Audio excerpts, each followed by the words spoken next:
And on the left is a man who needs no introduction, but certainly deserves one, and that's Captain John Vigiano, who joined the ranks of the FDNY in 1962. He served as a firefighter in Ladder 103, a lieutenant in Rescue 2, and as the captain of Ladder 176. Captain Vigiano retired from the FDNY in 1998 with 36 years of service, all of it spent in Brooklyn.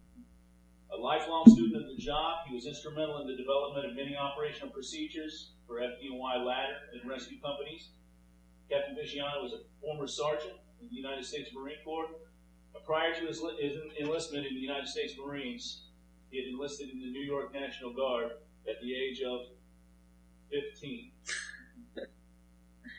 Both of Captain Vigiano's sons, Joe, an NYPD detective, and John, of FDNY's Ladder Company 132, were killed in the line of duty at the World Trade Center on 9/11. He and his wife of more than 50 years, Jan, have actively honored their son's sacrifice through tireless advocacy of our nation's post-9/11 military veterans.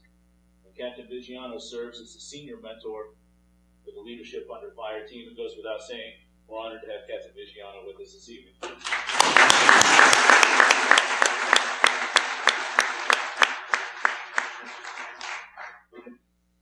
Captain Vigiano. Sir, you have an enormous amount of fire experience, and even in retirement, you continue to mentor folks and read and study, and generally stay in tune with what's going on in today's fire service. And we'd all agree that it's your legitimate experience as a Brooklyn fireman during the war years, augmented by your study, your awareness of current issue, that makes you really a legitimate subject matter expert for firefighters. In fact, that's exactly why you're the principal mentor for Leadership Under Fire. So I want to ask you about mental toughness. I think you're uniquely qualified to speak on this subject. Mental toughness, what is it? And does the modern fire service get it right or wrong in its appreciation of it? Well, listening to my two colleagues here, I can tell you I know what the definition of resilience is, and I can also tell you the difference between the two of us. He uses big words. Mental toughness, to me, is something that is inborn. Whether you're coming from an affluent home where everything is handed to you, or you're coming from a broken home where you have to work for everything, it makes no difference. You have to make that decision, and you have to make that path. And that path takes you to many places. Take you down the right road or the wrong road. But somewhere along the line, somebody is going to show you the right way. If you use your brain, use common sense, it'll come to you. And once you get on that path, it's up to you to develop it. You develop it by learning, education, training, getting yourself physically in shape. And if you join the fire service, police department, or the military, don't look at training as a chore. Training is the tool. It's the stone that's going to sharpen the edge. I had a maybe good or bad reputation of taking my people out every day to train. Not just once. Sometimes we train 3 or 4 times a day. If the situation came up that I could use it for training, I did it. I had people say to me, "We saw you at 2 o'clock in the morning tearing a car apart." I says, "Yeah, the car was there." Oh, that was their answer. Because to them, that was bizarre. To me, it was sharpening that tool. Anything you teach a fireman is worth it. Anything you can pass on to another fireman is worth it. So mental toughness comes from being prepared.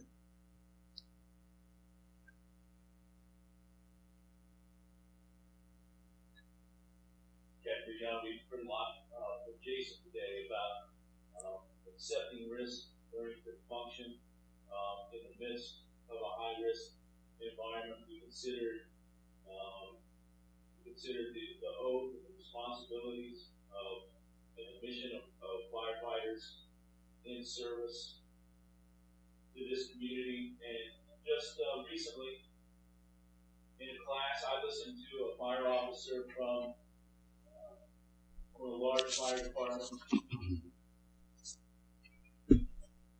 talk about how in years past the priority of the fire service has been to save the lives of civilians, but that the new standard should be that our lives are equally important, and in some cases more important. Curiously, he also stated that if a fire looked really bad and there were people watching that had an expectation that an aggressive interior attack might be made, that it would pay off to do busy work to avoid going inside. And I recount this experience certainly not the point or make fun. But I was disappointed because the officer teaching classes is praised in the fire service as a progressive thought leader. And he and others like him are spawning similar conversations around the country. Simply, I would say that the doctrine of aggression in the fire service is diminishing rapidly. And I would ask you, as a very experienced firefighter, is this a problem for the fire service and for the citizens who pay our salaries? Thank you. Well, as an officer, right, you're responsible to take care of your men. That's a standard. If you take 5 people into a fire, you want to take 5 people home. But that doesn't always happen. Fire service is a very dangerous world. Too many people look at the stereotypes, firemen in red suspenders, fancy red trucks, most of the time. They're playing softball, they talk about their fancy meals, the laughs, the jokes, and that's true. Most of it is there. However, when the alarm comes in, it's business. And our business is very dangerous. In a dangerous world, as this young lady lived, as this young man experienced, people are injured and sometimes die. That was brought home on September 11th.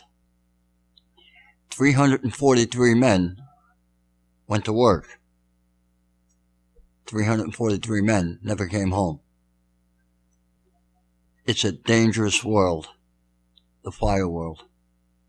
So you can laugh, you can joke, you can pet the Dalmatian dog, but when you go to work, you better keep your shit together, because you may not come home. And it's the officer's responsibility not to protect you. He can't do that. He has to give you training. He has to teach you that what you do, your job, and you're going to do it on your own, is something you have to do over and over again until it becomes routine. And every day you change that job. You put somebody else in that position. So everybody knows everybody's job. When you go to a fire, you got to turn them loose. You can't have that soccer team. You know, we all see firefighters go for a meal. All 5 of them run into the store, buy everything, and all 5 of them come running out. In a fire situation, it's actually a ballet. Everybody goes to his position. Everybody has to go to his position.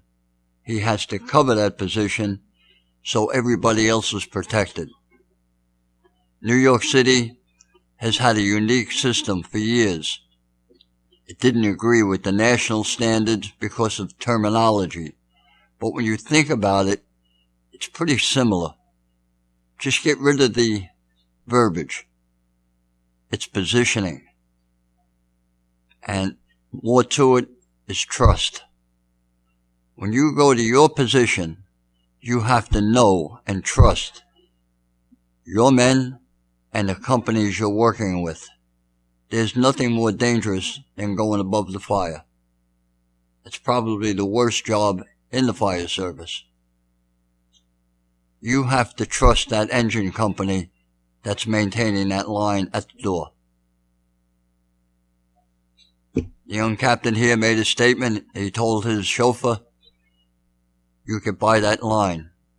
Make sure they stay in position. Unfortunately, that's a truism. Why? Because you don't know who that officer is. The firemen, they'll do whatever you tell them to do. They all want to do the right thing. The key is the officer.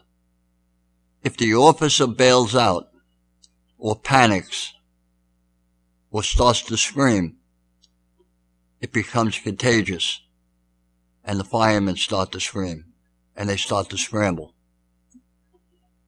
I was blessed. I worked in the firehouse as a fireman where I didn't know which end of a match would strike. I mean, I was just out of high school, went in the Marines. First job that came along, I was a fireman. What do? I know I ran to the store a lot. I know I washed a lot of pots. And I know I cleaned a lot of tools. But when we went to a fire, I always had somebody telling me what to do. The years increased with the fire duty. The more fires I went to, the better I got. The more I learned, the more I taught people. And it was just a progression. So you learn from experience. You learn from your mentors. And that's really the essence of the fire service. There's no one person that can walk into a building or into a classroom or a seminar like this and give you all the answers. He doesn't exist. What he's going to do is tell you his experience. It's up to you to take that lesson and build it on your experience. And that's what will make you a better firefighter. That'll prepare you for that mental toughness. Thank you, sir. Now, you just reiterated for us that nothing is more dangerous than going above the fire. That's certainly something that you've done many times. I would ask you, what method did you employ as a fire officer in assessing the risk when it became necessary to go above the fire? And coupled with that, how did you develop your young firefighters to deal with those hazardous situations? What was the last one? How did you develop your young firefighters to deal with those hazardous situations by going above the fire? As I said before, and everybody in this room probably knows it, going above a fire takes a certain pair of stones. It's just not something a normal person will do. Most people are running down the stairs. Nobody wants to go up. Your first experience with that is probably going to define how you're going to react the rest of the time. So what I would do as a firefighter, I learned the hard way. I learned by doing.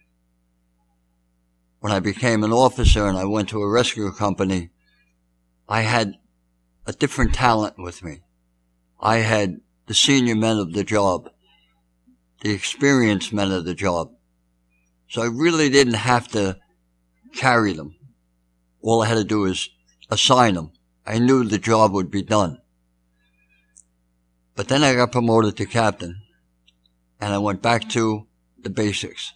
I went back to a ladder company where I had the assortment of young personnel, 6-month men, 1-year men, 2-year men, 5-year men that I can do anything, and then I had the senior men, thank God, that could keep the 5-year men in line. How do you train them to go above the fire? That question probably could be answered by everybody in this room who's been in that position. What I did is in training, in an environment just like this. Black out their face piece and tell them, go up the stairs. There's no heat. Just feel. Just find out what it's like to be blind and going up the stairs. Get up to the top of the stairs. You did it. It's not that bad. Now you have to go to a fire. And you got to pray you can get that job where your position is above the fire. You don't point. As an officer, you lead. You take that person up the stairs. No matter how hot it gets, you've been there. You know, through your experience, when it's time to stop. That young man that you're bringing with you has no clue. He's going to follow you wherever you take him. So you take him up those stairs. As long as you're talking to him, he'll go with you.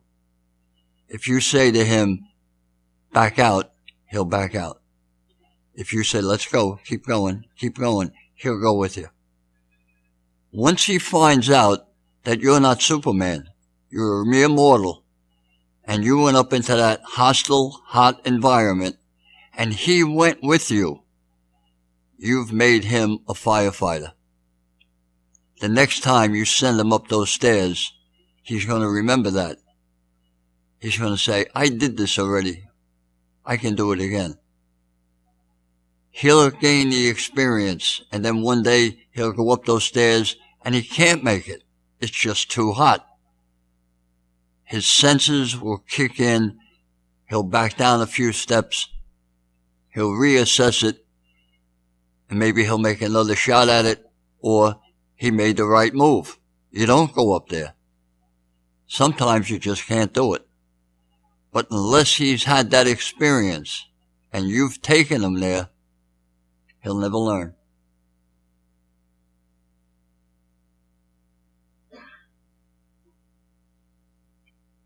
We've had some discussion today about some of the aspects of mental training, like our detailed in fire site to help a firefighter function better under stress on the fire ground. Mentioned a couple of times here this afternoon. There's been tactical performance interviewed among many other things. So we're going to learn a lot more about that tomorrow in a couple of classes, Captain Vigiano. But I would just ask you, in all of your years in Brooklyn, did you ever mentally rehearse to prepare for any emergencies? And if you did it pay off? To answer your question, yes. Yes, twice. Every young fireman loves to hear fire stories. And every department, every borough, every battalion has the legend firefighter that everybody talks about. And most people want to emulate that person. As a young fireman in Ladder 103, I kept hearing about the name of a man named Dan Tracy. Not Dick Tracy, Dan Tracy. Dan Tracy was in the adjoining company. Quiet, unassuming man, but everybody said he had the big S on his shirt. This man was Superman. So I wanted to meet Dan Tracy. I wanted to see what Superman looked like. I didn't know what he looked like. He wasn't a friend of mine, and I was a probie, so he's not even going to look at me. So we had a job one day, and being a probie, I ended up in the wrong position. I went back to get a tool. When I came in the building, I didn't know where my boss was. I don't know where to go. I ended up with him. And I'm banging into things, and as anyone here who's had a 6-foot hook for the first time, it's almost like having a 12-foot hook. You're hitting everybody, you're knocking things over, and this man is looking at me, and he says to me, "You having trouble?" And I said, "No, I'm doing fine." He says, where do you work? Because I have this orange front piece. I said, I'm in 103. He says, I think 103 is supposed to be upstairs. Oh, he said, come on. He takes me to the door and says, they're up there. So I go upstairs. My boss says to me, where the hell were you? I said, I had to go back and get a tool. I'm not going to tell him I was downstairs with the enemy. So he puts me to work. Everything is fine. We're the first ones to leave because the fire ground is still the first due truck. So I'm downstairs at the rig and I'm putting my stuff away. And Superman comes out of the building. He walks over and he says to me, how'd you do, young man? And I looked at him. I says, yeah, thanks. I found my company. He says, you know, when you're carrying a hook, he says, you carry it in the building with the hook up. Don't put it down because eventually it's got to come up and you're going to knock somebody down. I said, wow, thank you. And he just patted me on the back and walked away. I had no idea who I was talking to. Then one of the senior men come over and he says, hey, Dan, what'd the idiot do? He says, he did a good job. So I said, who was that? He said, that was Dan Tracy. Dan Tracy was my idol from that day on. The stories about Dan Tracy were embedded in my head. Then I would read how he'd made these fantastic rescues as a fireman. Dan Tracy did this. Dan Tracy did that. And I would fantasize, if I was in that position, could I live up to Dan Tracy? And years later, another firefighter friend of mine, name was Tom Neary. He was probably one of the best firefighters I ever worked with. He was nutty as a fruitcake, but he was a hell of a firefighter. Tom Neary was at a job one time in the Bronx, a 6-story building. A woman was trapped, no fire escape. She was going to die. Tom went up the stairs. He had the irons. The officer was with him. They get to the door. The fire is right there coming out. The officer, a good firefighter, was stuck. Tom turned around with his Halligan, took the door off, used it as a shield, and they ran past the fire. They got in the room. The officer jumped on the ladder.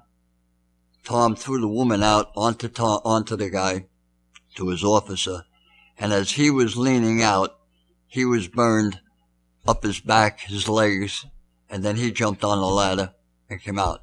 And this story went all over the job. And being he worked with me in 103, we got the phone call, did you hear what Tom did? You fantasize with that. If I'm ever in that position, I'm going to grab a door. 5 years later, I had the same type of job. I took a door off a closet, used it as a shield. We got past the fire. The fireman with me thought I was the greatest thing in the world. I learned it from somebody else. So you do learn from other people, and you do rehearse these things in your mind. And it's all part of your training. You want to be better than the next guy. Thank you. As you know, leadership under fire has had the privilege of hosting many high-caliber performers who have made significant achievements in their occupations other than firefighting. Yet, who can offer keen insight into becoming excellent performers on the firecraft. For instance, on panels like this, we've had Ed Webster, an Everest mountaineer, Sandy Alderson, the architect of Moneyball, and the GM of the Mets, who are headed to the World Series. Aaron Kenny, who's a former national champion and NFL tight end. Major Andy Terrell, who we heard about today, with all his numerous combat tours, both Bobby Hurley, Sr., and Lindsay Dario, and many others.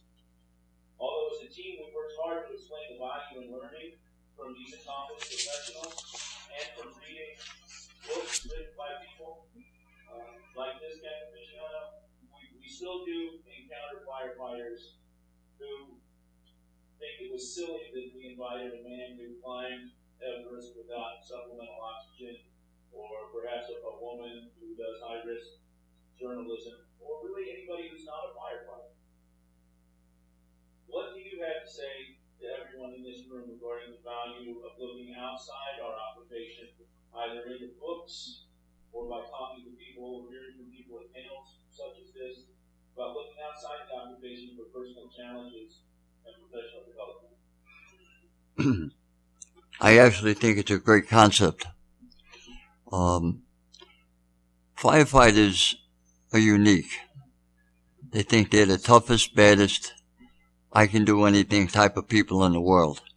Nobody has it harder than a firefighter. Well, tonight, you heard a little 5-foot lady tell you things that, I'll be honest with you, would have scared the pants off me. If I was Jason, I would have given her a car. You Marines, you know what I'm talking about.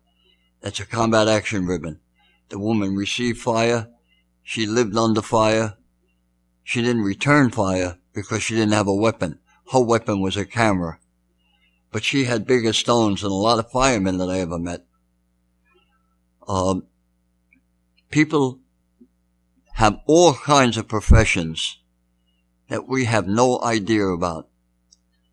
Climbing a mountain, not wearing his oxygen, is that different than a firefighter taking off his mask and giving it to somebody? No, I don't think so.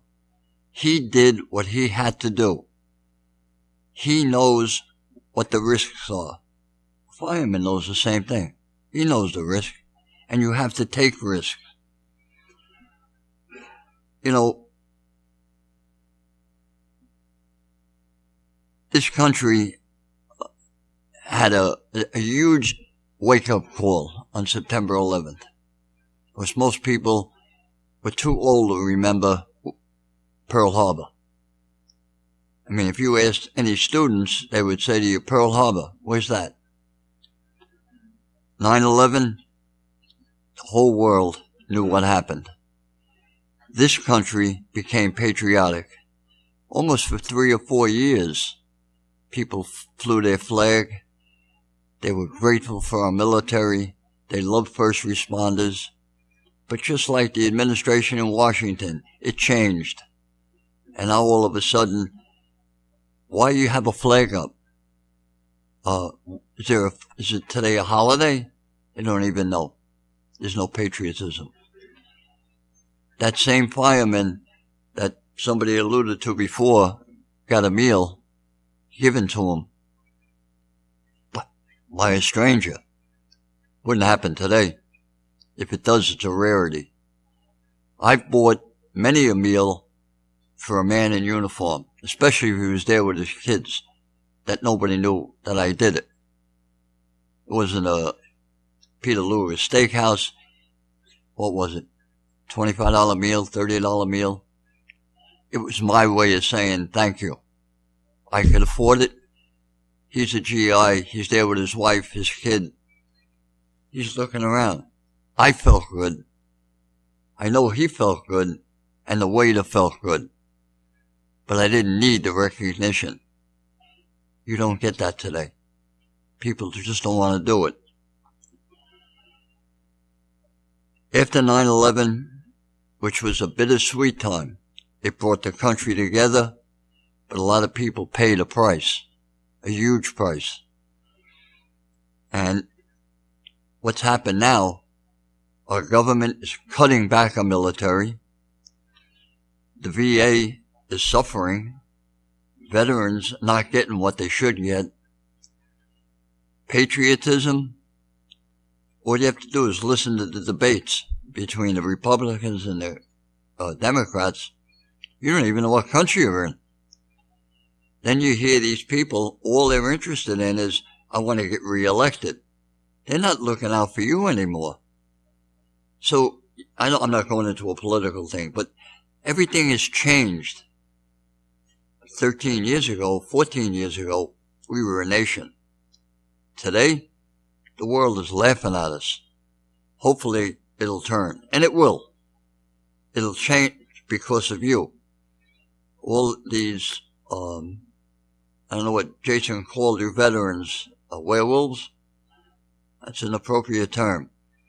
You're the future. You've been there. And I think every politician should have been there. But you can change this country. You. Not me. I'm too old. But you can. And that's what we have to do. When you take people from other professions and you hear about the dangers that they put themselves in, they're adrenaline junkies. What's a fireman? He wants to go to a fire. He wants to thrive on somebody's misery. My wife used to say, how can you call it a good fire? She says, the person's house burned down. I said, I'll forget that. It was a great fire. Got my ass kicked. Civilians don't understand the fireman's mentality, nor do we understand that young lady's desire to go to these godforsaken places and put herself in harm's way, or to have this man crawling around a building with people he just brought into the job. He's putting his life at risk. Police officers walking beats. Every day in this country, a police officer getting shot. Doesn't even make the papers anymore. Maybe it's on page 3. We're losing something. We as firefighters have to appreciate other people, hearing about them, learning about them, and finding out they're just as wacky as we are. I love going to fires. She loves going to Syria. I think she's nuts, but she probably thinks I'm nuts. So I hope that answers your question. By the way, when I was talking to her, always she did say that she believes it all sometimes. Captain Vigiano, you've endured an incredible amount of hardship in your life. You've been bad fires with bad outcomes. You fought a terrible battle with cancer. But you were determined to get back to work, and you did. You lost both your sons on 9/11, and then you were determined to get back to work on the file, and you did. You've since battled cancer again recently, and you still come back to work to be a tireless advocate for veterans, to be a mentor to firefighters, and to help influence people that you don't even know at an event like this today. In your life, how have you developed the resilience to keep getting back up and keep pressing forward? Well, I said it before, it starts someplace. And it's usually the way you're brought up. And it sounds a little contrite, but family values. And again, it's how you take what was given to you and what you make out of it. You know, I lost 2 sons, and I'm not going to sit here and say there isn't a minute that doesn't go by that I don't think of them. But I had them for 34 and 36 years. I had them as a child, as a young boy, and I had a very, very smart woman that I married. She would say to me, it's time for you to take the boys into Boy Scouts. I don't have time, you know, I'm a fireman, I'm working, I'm going to school, blah, blah. You'll find time. Taking those boys, 10 years old, into Boy Scouts, I watched little boys grow into young men. They both became Eagle Scouts. Anybody here's a scout knows the price you pay. But I was part of it. I watched that growth. I watched boys become young men. 18 years old, they stayed with the Boy Scouts as mentors. Joe became a cop at 19 years old. He's running around East New York at 20 years old with a gun, and he's shot. Not once, not twice, 3 occasions he was shot. You veterans, how many GIs, how many Marines do you know have been shot 3 different occasions? It doesn't happen that often. There are hundreds, thousands of police officers who never took their weapon out and fired it. At 20 years old, he put 6 in the black. And when the chief of police asked him, "Why'd you shoot him 6 times?" he said, "I ran out of bullets." Don't tell that to the press. But the PD was taught, empty your weapon. At that time, he had a 6-round Smith & Wesson. Today, you guys have 15 rounds, 18 rounds, I don't even know. But in 3 different occasions, he was shot. He never once tried to get out. When do I go back to work? When do I go back to work? That's a tough kid. His brother never was shot, wouldn't be a cop. So I don't want to be a cop. I'm going to be a firefighter. And all he did was learn, train, and train. He would come with me. The Boy Scout became my patrol leader, training firefighters all over the country. I used to watch these 2 boys, who are now men, teaching other men. Then they got married, families, and they gave us, my wife and I, 5 beautiful grandchildren. 9/11 came. They were doing what they wanted to do.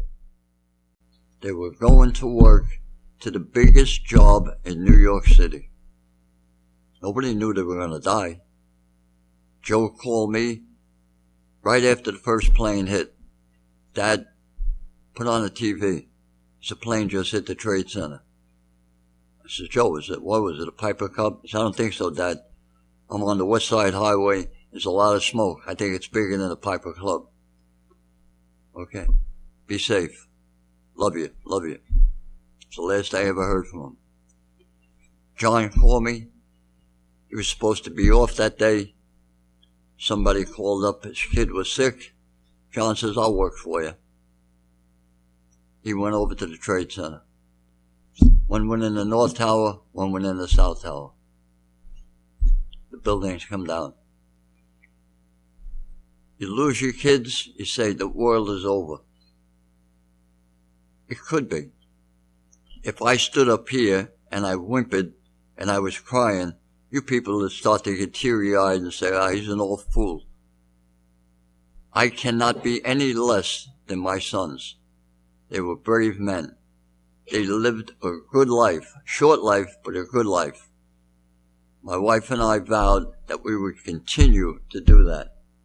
If that's the definition of resilience, then we have it. We said we would take the broken egg and make an omelet. And that's what we've been doing. 14 years I've been going down to the hospitals, visiting our wounded, bringing them T-shirts, bringing a cast of characters, 10 firemen that would make a stand-up comic look for a job. All we wanted to do was make these kids laugh. We wanted to make their pain go away, even if it was for 10 minutes. And we succeeded. Then the last trip down there, we were told, well, we really don't have no place for you to go. Why don't you sit in the lobby and give out shirts? I said, thank you, but no thank you. We gave the shirts to the nurses, and we never went back. That's today's world. I have no regrets at all. But the one thing I have to tell you, my boys were taught anything they did, they were accountable for. Now my grandchildren, they're at age. The oldest one is in that spa down in South Carolina. I think it's called Paris Island. He left last Tuesday. He is becoming a Marine. This is what he wanted. The second boy, he's struggling in his senior year at St. John's University. The younger one, who was only 2 months old when his father died, he's a starting linebacker on the freshman team. I have 2 girls. Anybody who has daughters, I'm not going to go into details with granddaughters. Girls are different. But they're all good kids. They're great kids. But I told every one of them at a different time, you are accountable for whatever you do. Your fathers paid the price to put you where you are. Don't hurt that name. Be proud of the name and carry on the tradition. Both your fathers never quit. You don't quit. I don't quit. My wife, who's a hell of a lot tougher than I am, wouldn't let me quit. So that's the way we made it through all this crap. Thank you. Captain Vigiano, you talked about the admiration you had for Dan Tracy many years ago. I think any young fighter or fire officer here could easily have that same kind of admiration for you. I remember in Allentown when we had a tactical, a weekend of tactical skills conference, leadership under fire. We worked very hard to put on an excellent conference. I remember everybody walking away from that conference seeing the highlight was not any of the tactical evolutions that we orchestrated, but the 20-minute monologue of great wisdom that you improv to the crowd. Everybody walked away and still talks about that today. I think just as long as we're here together, we had John Vigiano in front of us. We're just about it again.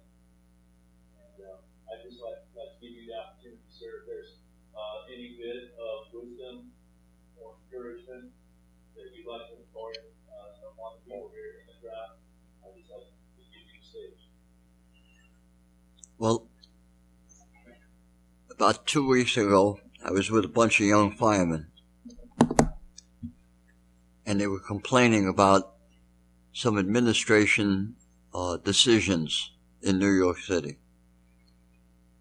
Are they politically motivated? Most likely they are. Were they against the rank and file? To some degree. Their grumbling was there. They were angry. I says, why are you angry? This is not right. The bosses are screwing our job. It's not the same. I said, let me tell you something. I don't even remember the year. We had a list. Because of political pressure, they said for every 3 firefighters that were promoted, or not promoted, appointed, there was going to be one person who failed the test would also be promoted. Say, is that fair? These 3 guys broke their butts to study, work out, pass the test. This mutt didn't even go to school. And he's going to get the same job. A judge said that's going to happen. It happened. Guess what? Fire department's still there. Then a few years later, judge said, no more firemen. There'll be firefighters, and we're going to embrace ladies into the fire department. Ladies? Are you shitting me? They can't do the job. Well, they brought 38 of them into the fire department. Most of them stayed. Some of them were good. Some of them were terrible. But let me tell you something. In my career, I worked with some men I didn't even want to work with. They couldn't do the job because it comes from here. 5 foot tall, humping a rucksack in the mountains, probably at a 30-degree angle, carrying everything she owned because she knew that 6'4" GI next to her wasn't going to help her. He had his own stuff to carry. She did it. In the fire service, we have some women that are doing their job, and they're doing it well. The fire department survived. Now, women are taking the test, and they're succeeding. Are they all good? No. Are all the men good? No. But we still survived. So this latest thing with the political decisions, You can't change that. Those are policies made at City Hall. You as the captain, the fire officer, when the doors come down, that's your domain. Inside those doors, that's your world. When the doors go up, you go out there to serve the public. You go out there and put your butt on the line to serve the public, the mission. That's a great book. I'm going to have to read it one day, but it's the truth. The mission comes first. If you train your men, they'll execute the mission. Will they get hurt? Maybe. Will they die? Maybe. But you got to prepare them for that so they understand that. Used to tell my sons, I don't care how tough a day you had with your wife, you don't walk out of that house without kissing her on the head or saying, I'm sorry. That's because you may not come back the next day. September 12th, they never went home. But before they went to work, they kissed their kids and they kissed their wives because they were taught that. You have to prepare for the worst. As far as, I even lost my train of thought, I'm sorry.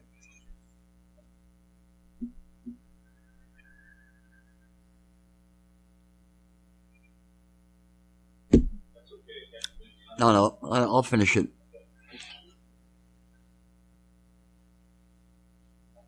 You would ask me about, Any wisdom at all you would impart on us before we all right.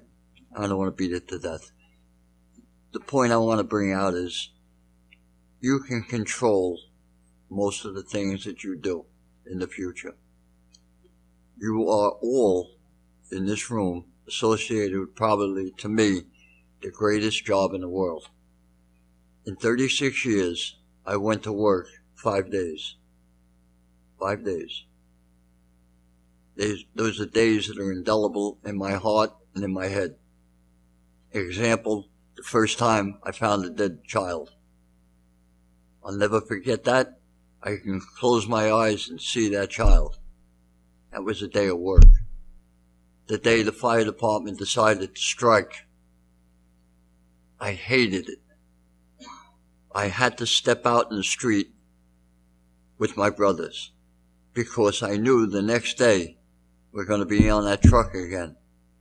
If they're outside, I got to be outside.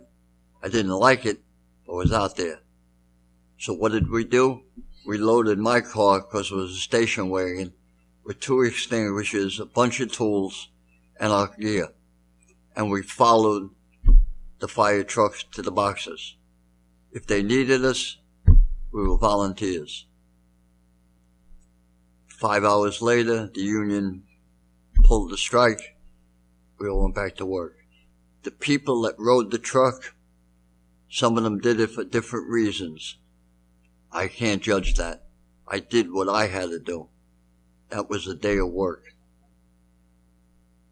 The day a fireman died in my hands, that's probably the most traumatic thing you'll have other than losing a child. You're working on this fireman, you know he's injured, and you can't save him. And he dies in your hands, literally. You'll never forget that one. You close your eyes. That's one of those days.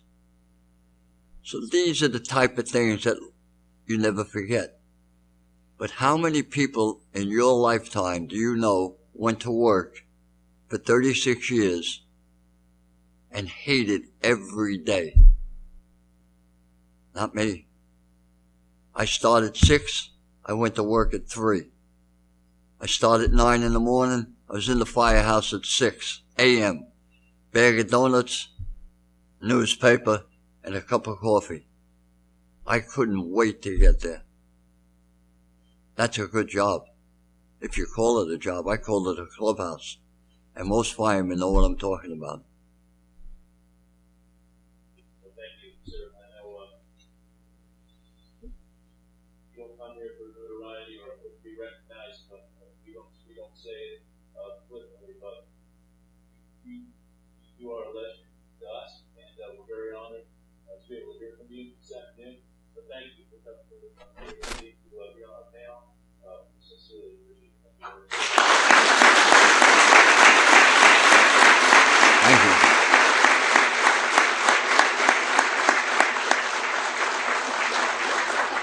It was my pleasure. Yes, sir. It was my pleasure.